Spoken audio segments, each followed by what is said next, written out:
Pledge allegiance to the United States of America, to the republic which stands.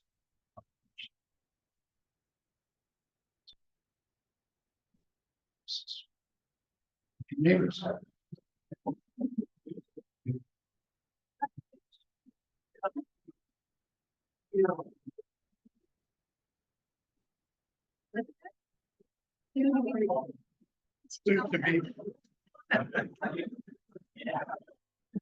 You did.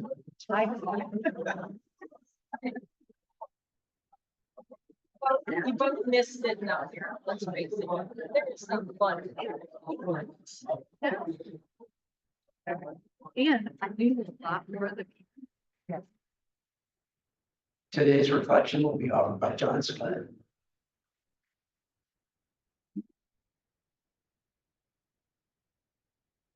Like a good preacher, I archive and recycle my invocations. So this one, I edited a little bit, so but if it sounds familiar, it's about 3 years old. Let us pray. Lord, we thank you for this gathering and the fellowship that it fosters.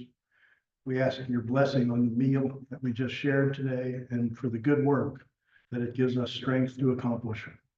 We give our highest praise to you for the hands that labored to grow, process, and prepare it for our enjoyment. Like this meal, we are reminded that besides your creations, things don't just happen by themselves. Bricks don't lay themselves, nails don't drive themselves, buildings don't build themselves, crops don't plant or harvest themselves, skills don't instruct themselves, cures for diseases don't develop themselves, immunizations don't distribute themselves, and projects don't plan or accomplish themselves. All these things are accomplished at your will by the skilled hands of craftspeople, agricultural workers, doctors, teachers, and volunteers. We humbly recognize that the next move is up to us, and we pray for your divine guidance in our every thought, intention, and action. Amen. Thank you, John. Message worth repeating. Welcome, Rotarians, welcome guests. Glad to see you all here. Today's Rotary member highlight.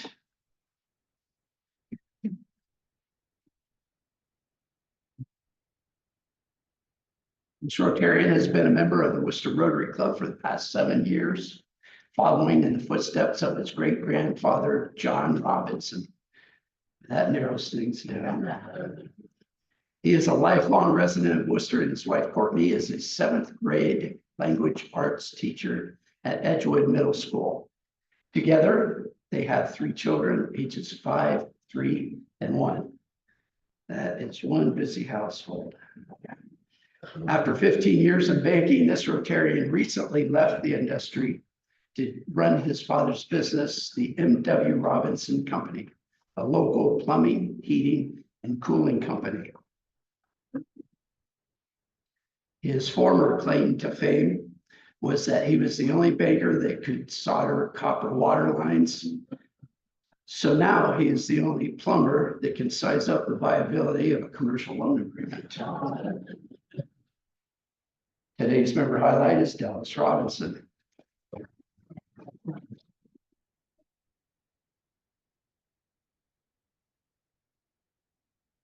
Okay, obviously the flag season is fast approaching.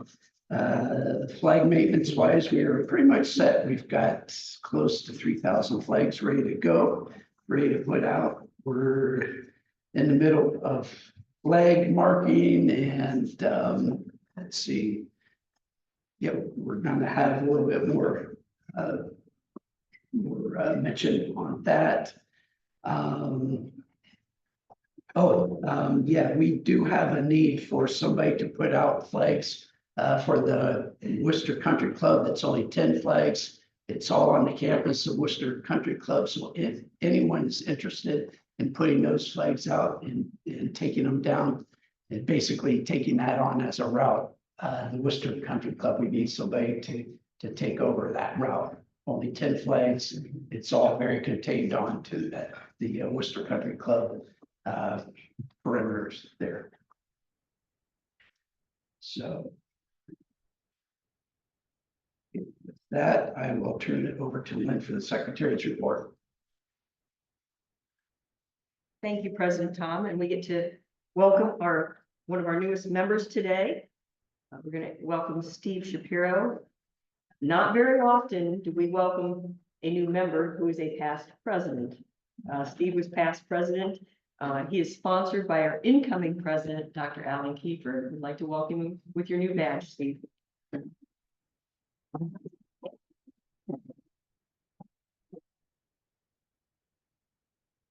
And I think Steve gives us a classification talk next week, so you'll find out more about Steve. Yeah. Chris Vanderzijden has the traveling microphone. We'll start with Susan Buckwalter, past president Susan Buckwalter. My guest today is Heidi Guy, the owner of Heidi's Pharmacy here in Worcester.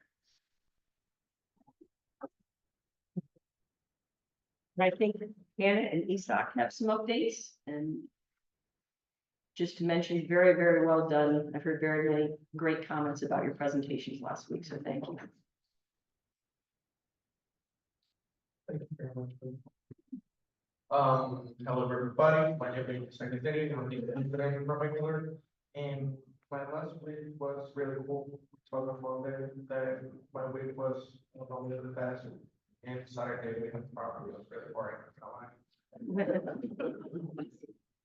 We went to a park. It was like the horror movies, you know, like all the teenagers going to like out of the countryside. But everything was okay. I went with my host brother and a friend, and then I went to a friend's house and there, everyone was there. And that's on Sunday I watched the Barcelona Real Madrid game, really good game. I like it. I'm really tired because I didn't sleep well, but you guys all did that. Thank you very much.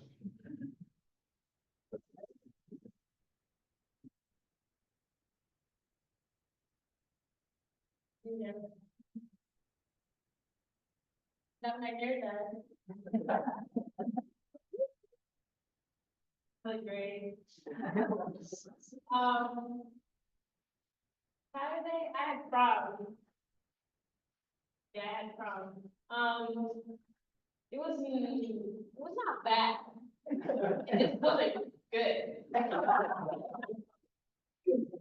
Bad, it wasn't good. Yeah, I had an after party at 8 of fun. Now I would rather to do that than the actual prom. We played golf. I didn't actually go kart day, but I wish I did. But I think she was asking for a license or validation for that because she was shipping you back home. Right, Fred? Yeah, so I stayed away.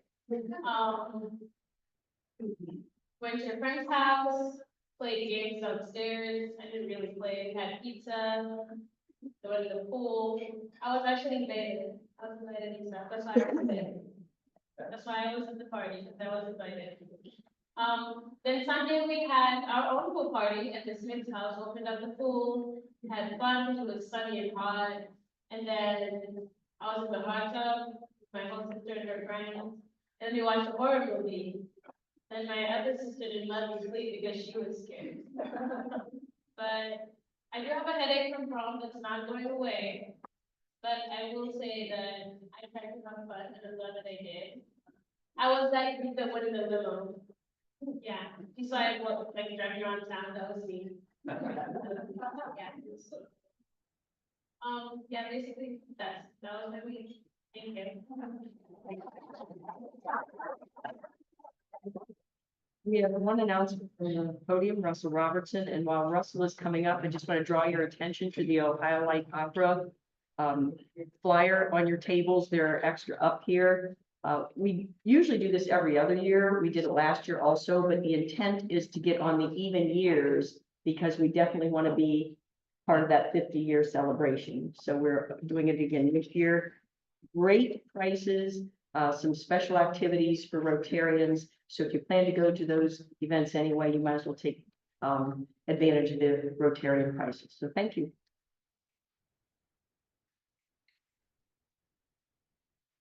So thank you, Lynn. So as Tom said, we would hear more about marking. And as John said, they're not going to mark themselves, right? Too many volunteers, flags won't mark themselves. So just a reminder, the flags are our largest fundraiser for the club each year. Memorial Day is our first placement, and it's rapidly approaching. So flags will go out on May 21st. What we really need to focus on now is the spring marking. So going out with orange paint and blazing the location so that they can be found and placed. With that said, Cheryl and Lee emailed out some routes for people to mark. Please, if you receive an email, have that finished by May 20th. So it's ready for the 21st when the flags go out for the first time. My email that I was receiving was stuck in my filter. So please check your email, check your filter if you receive that. If you need supplies, which you will, they're located at the Flag Maintenance Building next to the Humane Society. So thank you, and let us know if you have any questions, and thanks for your help. Thank you, Russell. And again, welcome Rotarians, welcome guests. Hope you enjoyed today's program and the Fellowship of Wooster Rotary. And please know that you're always welcome to return to any future meetings. With that, I will turn it over to past president Kim Sears.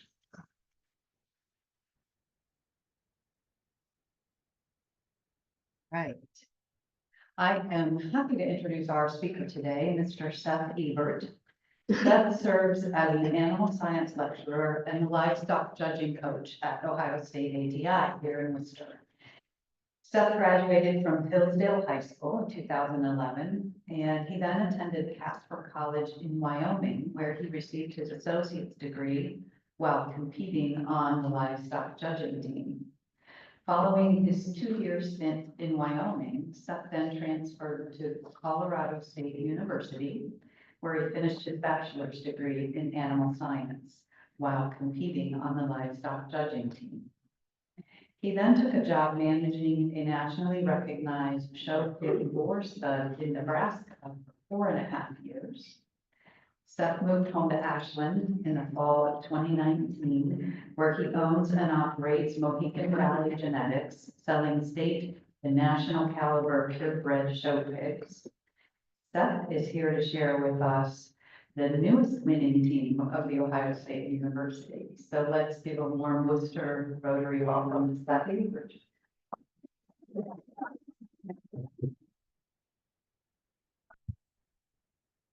Well, thank you. In the last 35 minutes, I've learned more about the Wooster Rotary Club than I've known my whole life, and I grew up just down the road in Ashland County.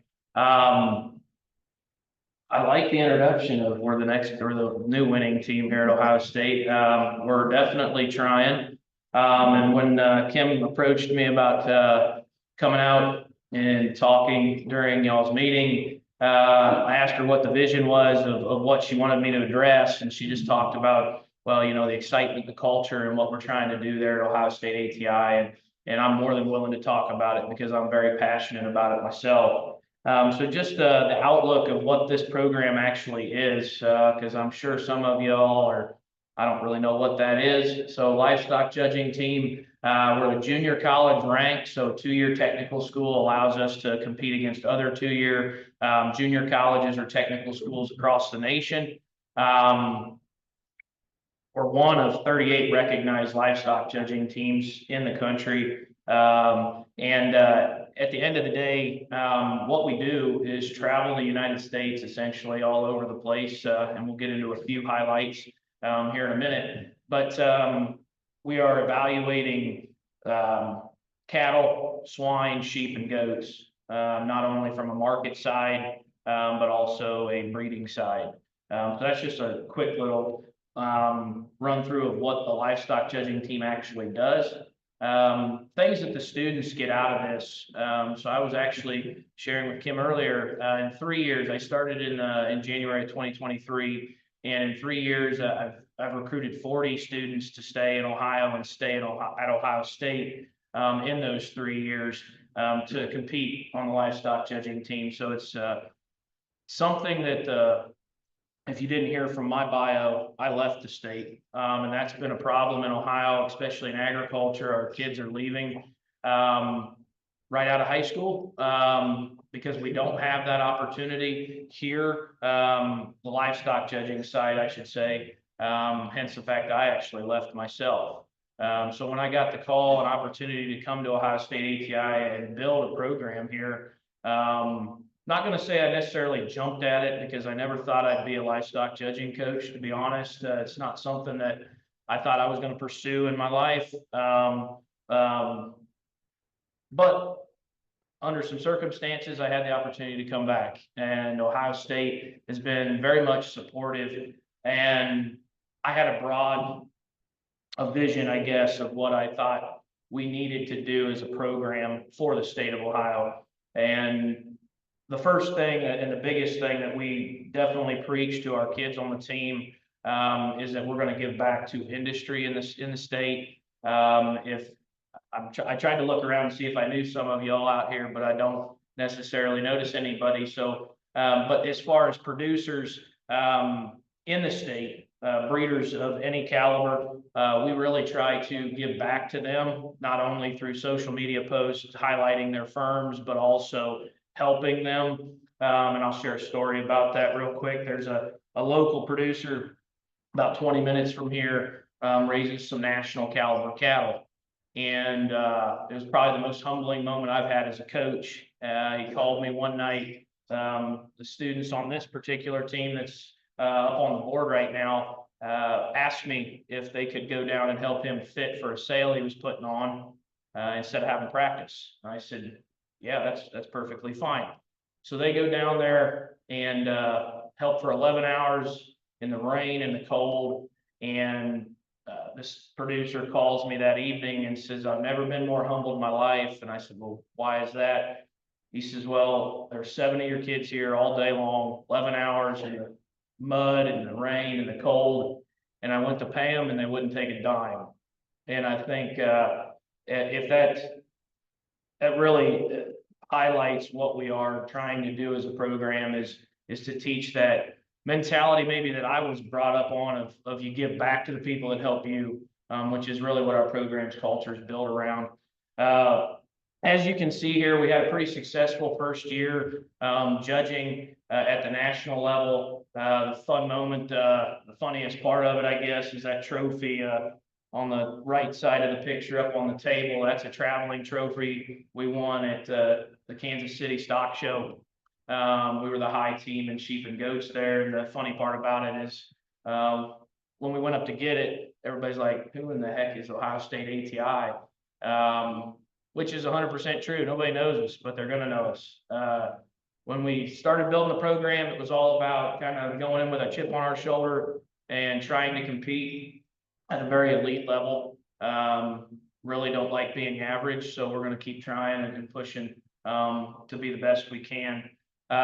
7 of these students that are in this picture right here are moving on to actually judge on scholarship in senior college, whether that be down in Columbus or some other universities across the country that recruited them very heavily. So very excited for what the program's starting. Maybe some extra things that we're doing as a program and as a team, not only just in Wayne County, but Ashland County and surrounding counties across the state, is building youth development programs. The things that students get out of livestock evaluation, I know on the outside, if you don't have any experience in it, it sounds like, well, you're just judging some stock, Seth. Like, why do I really care? And I totally understand that.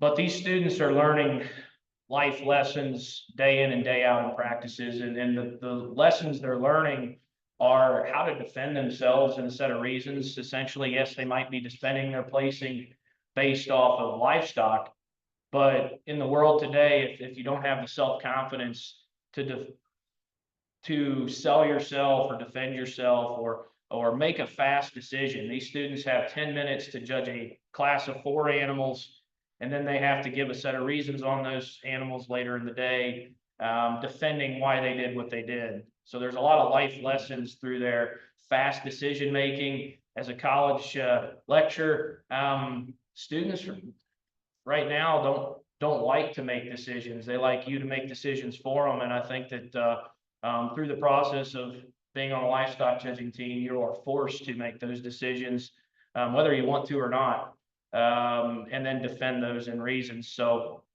definitely helps in that regard. But the youth development that we're doing, we're building coaching modules across the state. I'm actually doing one at ATI here in a couple of weeks through Extension and FFA. We've really tried to give our youth in Ohio an opportunity to do this event. The young lady in this picture in the black, actually on the top, the blonde, Calliope Avari, she grew up in North Jackson, Ohio, had that much livestock judging experience, none.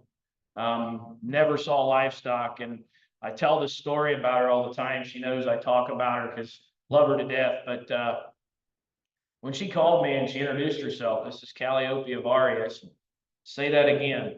You know, I want to make sure I got that right. And she says, this is Calliope Avari. I have no experience, but I really think this sounds like something I'd like to do. Is there an opportunity for me to do it?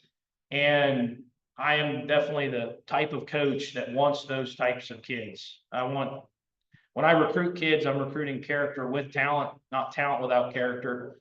And Calliope Avari's got tons of character. She received a full ride scholarship to judge in senior college for the livestock judging team. She's taught multiple high sets in the nation and reasons. And if you talk to the faculty and staff there at Ohio State ATI that know Calliope, they have seen the impact that livestock judging can have on those types of students. It's really opened a lot of doors for her moving forward, especially in an industry, I eat, breathe, and sleep agriculture, but we also are kind of a harder industry to get into if you weren't raised in it. And she's really paving her own way. So she's been a real inspiration to the program and a very good testimonial, I guess, to what kind of culture we're trying to produce there at OSU ATI. The other things, I guess, that we're trying to do as a program is, like I said, give back to the industry, but also give back not only to producers, but people like yourself that maybe we don't have personal connections with, but we very much appreciate the amount of excitement in the state right now. I don't know if anybody's even heard of what we're doing, but from an agricultural standpoint, there's an awful lot of excitement wrapped around our program and the fire that we're pushing and the passion that we're building within the program. A few of the contests these students went to that you'll see up here, we go to, in the junior college rank, there's 5 nationals that account for All-American status. Yes, we do have an All-American status in junior college as well as in senior college. But you have to go to all 5 nationals. The 5 national contests are Kansas City Stock Show in Missouri, the Louisville, Kentucky, North American International Livestock Expo in the fall, Cattlemen's Congress in Oklahoma, the Denver Stock Show out in Colorado, and we finish up at the Houston Stock Show and Rodeo in Texas. So this group here, we calculated the miles. We put on 37,000 miles in 1 year. Whether it was flying or driving. So a lot of road miles. You really get to know things about people that you wanted to know, as well as maybe some things you just want to forget. But we really have a very fun time on the road. These students are not only judging livestock, but they're learning how to time manage as well. It's very time consuming being on a livestock judging team. And these students have to not only balance their academics, but also try to compete at an elite level. And if you're not, and I understand, it's hard to explain how competitive this is in a world today, that students are actually choosing livestock shows over playing sports. You know, back when I was younger, it was you did both. You played sports and you showed livestock. Now this jackpot national show circuit, things like that are so prevalent. These students are choosing livestock or sports, a lot of them. this is the sporting event of livestock, essentially. So it really opens up a lot of opportunities for those kids to not only network in college, but also network with producers nationwide. Prime example, there's maybe a point of industry connections these students are gaining. Charlotte Smith from Blinn, Texas. She owns Bullseye Ranch, a Brahmin ranch in South Texas. We went there and worked out with her as a team. And she still to this day will text students on the team, hey, congratulations at a contest if she sees it online, things like that. We spent one afternoon with this lady, and she really took an appreciation to the types of students that we have in the program, as well as just their accolades and what they're trying to do. So even the livestock world is a small world anyway, and it only gets smaller the more networking opportunities these students have. So been very exciting, and we've been very privileged to have the support of Buckeye Nation. You know, I know that maybe many of y'all don't know much about what we do, and that's all right. But just know that we're trying to represent you and the rest of the state of Ohio with very much at the highest level. Let me think here. As far as what can the students actually do with the tools that they've gained being on a livestock judging team?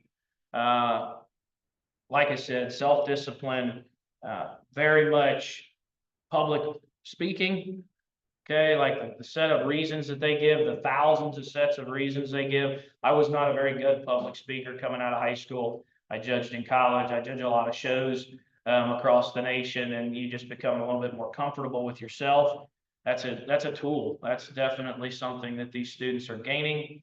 They're also gaining a family type atmosphere, and anymore as a lecturer and as a coach, I've seen just households and things that these students sometimes struggle. And this is a very good opportunity for them to be a part of a family type culture. Each and every one of these young adults in the picture, as well as our freshman team, things like that, become very tight knit and make connections that will forever follow them. Some of my greatest friends are still people I judged with over 12 years ago. So lots of connections in that regard, but it also gives them the opportunity to judge shows. So I'm sure many of you have kids that have showed in 4-H or FFA, or maybe you did yourself, and somebody was in there telling you if your stock was worth a hoot or not, I guess. And that's what these students are doing. This team right here actually judged 27 shows last summer as a collective whole. All across the state of Ohio, as well as West Virginia, Pennsylvania, and New York. So, and they judge a lot of shows with me. I usually try to take students with me to judge those said shows. But I would say what it's doing for Ohio State ATI, I would challenge you to talk to faculty and staff about if they like the judging team or not. Some of them will probably be hesitant because we do miss some classes. But we do try to do our best to make up for those classes because of all the value that this program gives these students. But a couple of the things that I do require, there's not a whole lot to require with a livestock judging team. It's kind of an open enrollment type of thing. Hey, if you want to do it, let's do it. Yes, I'm going to recruit some kids. But some of the things that I do require is the first day of class, every student on the livestock judging team will actually take a piece of paper explaining they're on the judging team to their professor, shake their hand, introduce themselves, and sit in the front row of classes every day. And I always get the follow-up question, well, why do they got to sit in the front? The leaders sit in the front, followers sit in the back, and we're all about raising leaders at Ohio State ATI within our program. Our students do not miss classes unless they're with me. And they're underage students there, so I have a no drinking policy at Ohio State ATI with my judging team. If anybody gets caught, they're off the team. So kind of put a little bit of fear in them in that regard, because we don't need distractions in life. There's plenty of distractions, and some of those things can be very problematic for these students as they move forward with their professional career as well as academic careers. But those are really the only two things that I truly have a stipulation on. Junior College Association requires a 2.0 GPA to be eligible to judge on a livestock judging team. I go with that, but at the same time, I tell my students, you better be above a 3.0, because I think you got to really try to get a 2.0, personally. And I wasn't the greatest student, let me tell you. I mean, I struggled.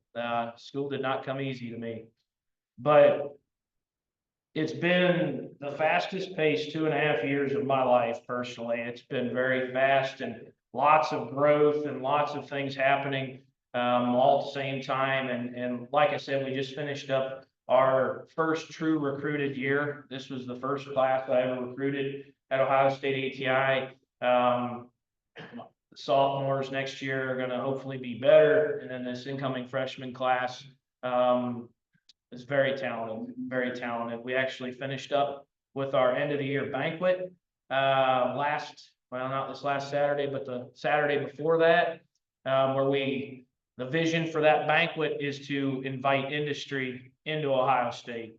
Okay, and the biggest thing I'm used to holding the mic, not standing up here doing this. But the biggest thing that our program is built around is, like I said, giving back. It's never about asking for dollars. It's never about trying to get a prospective donor. It's about welcoming those people into our program. If they so choose to want to do that, great. If not, we wanted them there. And in our banquet, we had 175 people there, not only students that are on the team graduating or the students that are coming back for their second year. We also had students that drove from Pennsylvania 6.5 hours to come to that banquet that are incoming freshmen next year to be a part of our end of the year celebration. And we had 35 industry members at that banquet that didn't have a student in it, didn't have really any ties other than that they support our program. And it meant a ton to us. It meant a lot to me, because hopefully next year it's bigger, following year it's bigger, and we can keep growing that type of, I keep calling it more of a family reunion feel of an end of the year banquet. Just get industry together, mingle, talk, kind of like y'all do here once a week. But very good evening. Had a lot of fun talking about the students, giving out some awards. We gave out some industry awards as well as some faculty staff awards, and some personal awards to the students. But very much exciting future with our program and what we're doing. We're going to keep trying to make Ohio proud and represent y'all with the utmost respect. But with that, I think I'm going to step off, or if there's questions, I'm more than willing to answer those said questions. Yes.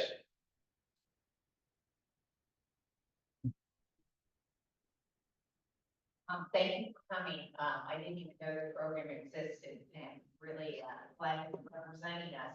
Can students make a full-time career out of judging? A paid career? No. Not at all. That's a great question, honestly. There's students that do think that. They think they can just travel the country, show to show, and judge these shows to make money. I don't see that is a very smart business model. It's something that you can pick up some extra dollars on, network yourself. The main vision of livestock judging competitively is build better breeders and better industry members, as far as seeing stock at a higher level to make a change, whether it's the commercial industry, show industry, seed stock industry, what have you. Judging the shows is just a nice little side change, I guess, if you will. Thank you for coming today and sharing with us. It's obviously you're investing in this generation of students, encouraging them to get involved. How are they able to get invested in our local community, whether it be junior fair or HFFA? Are they able to do that During their career here? Yeah. So we do a lot of that. I know in Wayne County, we officiate their livestock judging contest at the fair every year. I and a student actually judge your carcass show and the steer show at Wayne County every year. We try to do a lot of that. We help with a lot of shows. We help with the Ashland County beef show out there, as well as in Holmes County and surrounding counties. We also help practice with a lot of teams. Like, so the Ashland Wayne County team right now, I actually did most of the coaching until about a year ago with that program. There's 33 kids in that program. That is high school, yes, 4-H, so 8-year-old to 18. Where I actually was actively involved with getting a coach for that program to allow those students to maybe thrive a little bit more, because I just don't have the time to coach more than my own team. But our students are trying to give back. We've done presentations at local FFAs on livestock judging, what it means to be a livestock evaluator. I've actually invested a lot of time in the recruiting process at Ohio State ATI with some students on the judging team, whether they were interested in judging or not. Like, hey, this is about being a student, things like that. We try to do as much as we can within the community.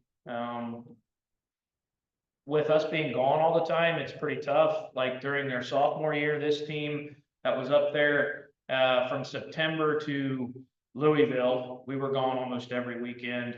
And then during the week, we're practicing and stuff. So it becomes a little challenging. I try to use our freshman team a little bit more for some community outreach and some things like that. We put on some contests here in the state that are unique to ATI and what we do. Got one we call the Buckeye Nation Classic that we have in April every year. That contest has been very well received. This year we had almost 250 kids there, and we had 5 states represented. So there's some students from Pennsylvania, West Virginia, Kentucky, Virginia, and New York that came to that contest. So we're trying to give back as much as we can to the youth in different ways, but we're always open to more. If you have any ideas, let me know. I'm all about trying to get more involved with the community.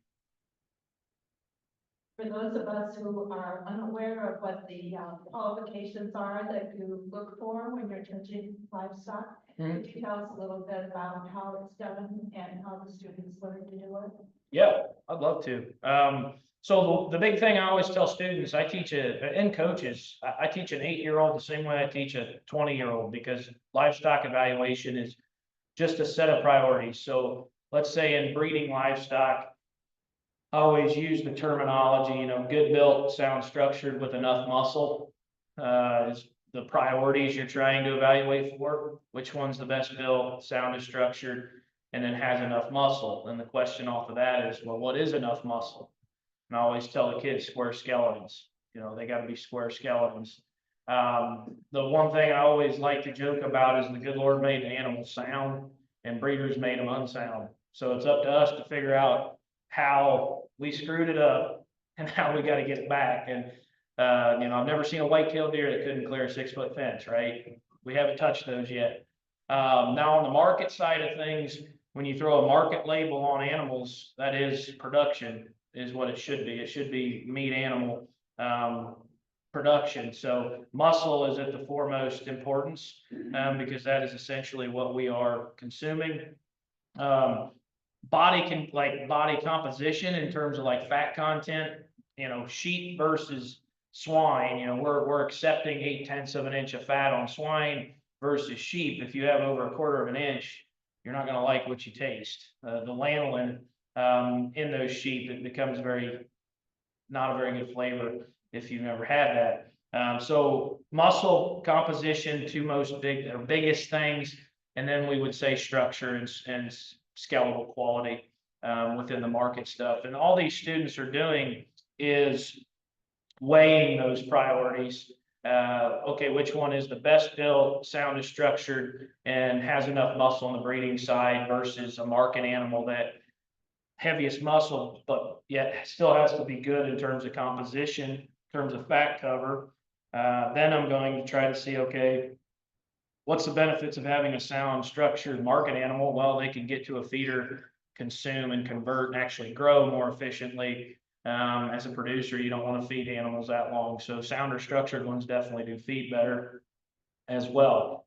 Unique to college, they actually have to judge bulls, boars, rams, things of that nature. So they're not only getting the female side of the breeding thing, the market side, terminal bound progeny, but they're also evaluating masculinity, testicle size, fertility levels, things like that actually mean real world things. You know, why is there a 32 centimeter scrotal circumference dead cutoff, I guess, in the beef industry? Because it directly correlates with fertility in daughters, things like that, to be more efficient as an industry. So these students are not only learning that, but they're also learning these real world things, knowledge that maybe they wouldn't get without being on livestock judging team as well. But it's just really basically weighing those priorities.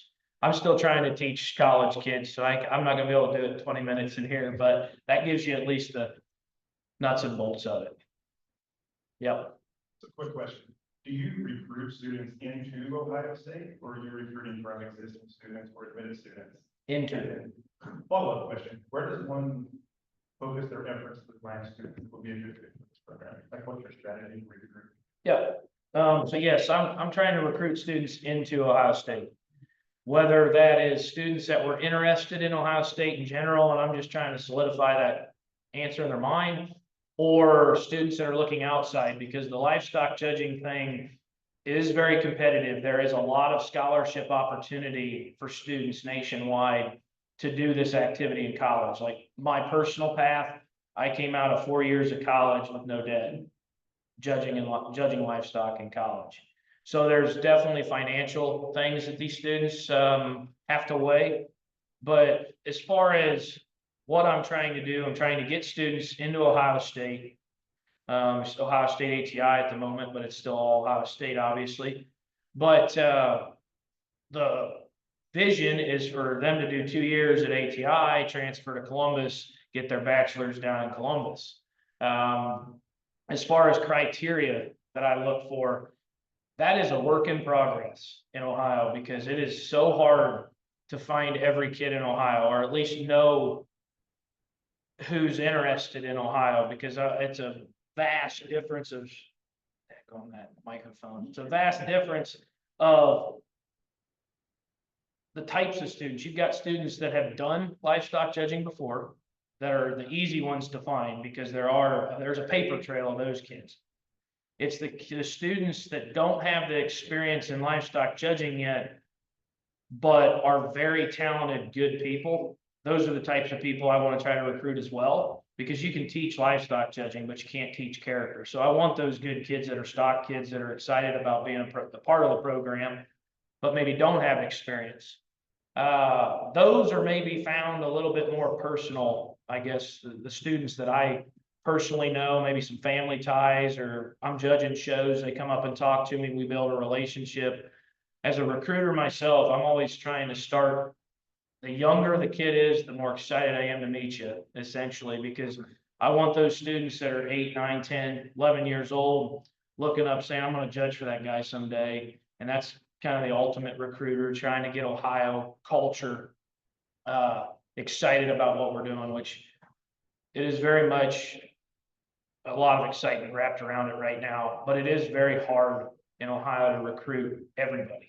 There's kids I miss every year. So if anybody knows of any kids, I mean, by all means, shoot me an email, let me know, because it is very hard in Ohio. They don't give you the ages of the kids in recruiting near as easy, unless they put in information to Ohio State. Then I have it. But if I'm going out to try to find kids, sometimes finding their age is tough. Facebook helps a lot. Like, okay, when were you born? So I know if you're a junior or a senior in high school.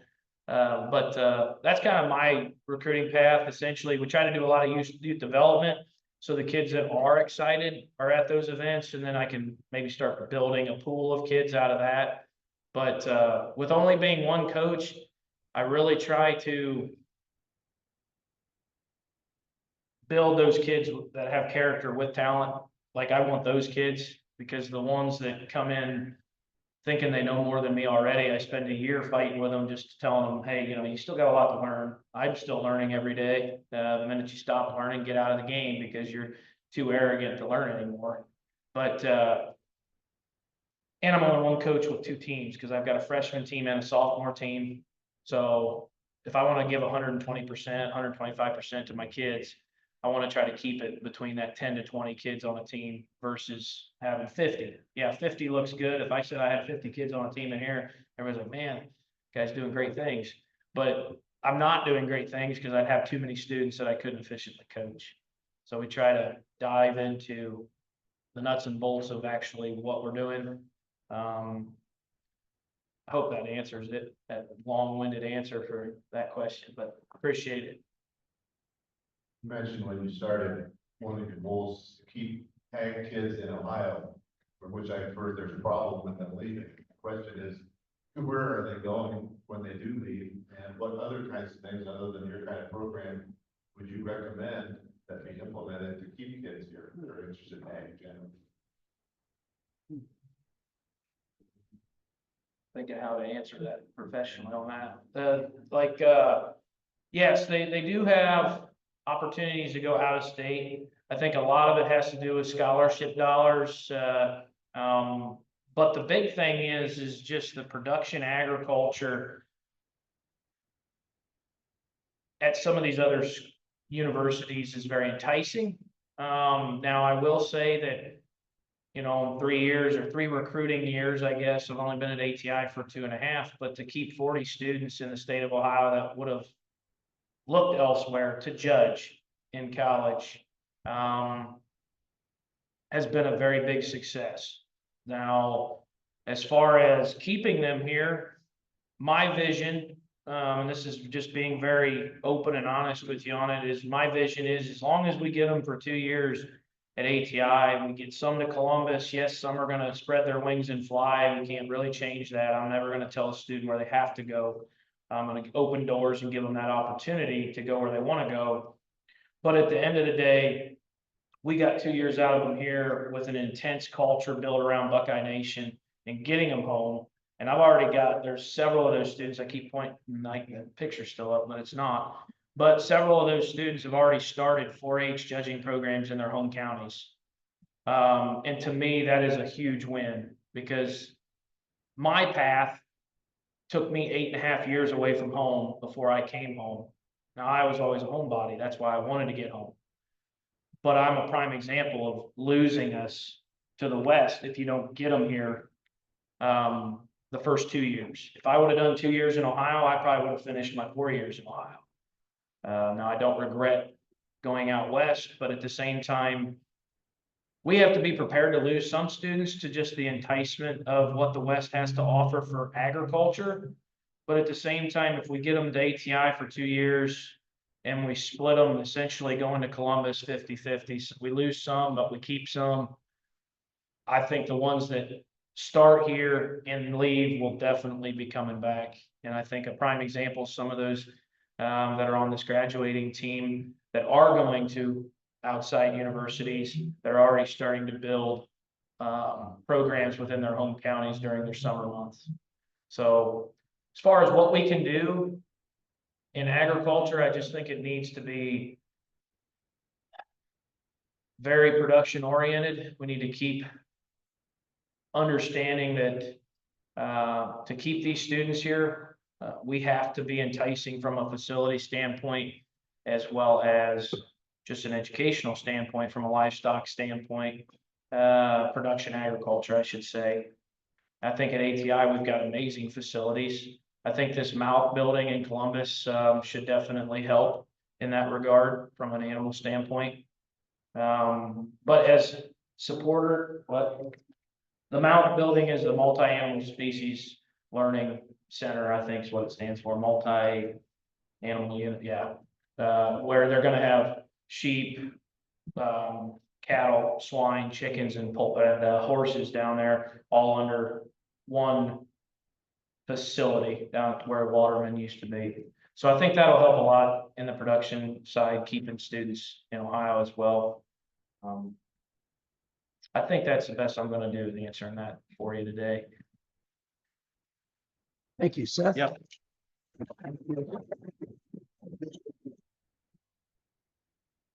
Appreciation for your program. Thank you. Visiting with us today, or give our rendition of the Rotary Wheel made by the students of the Village Network.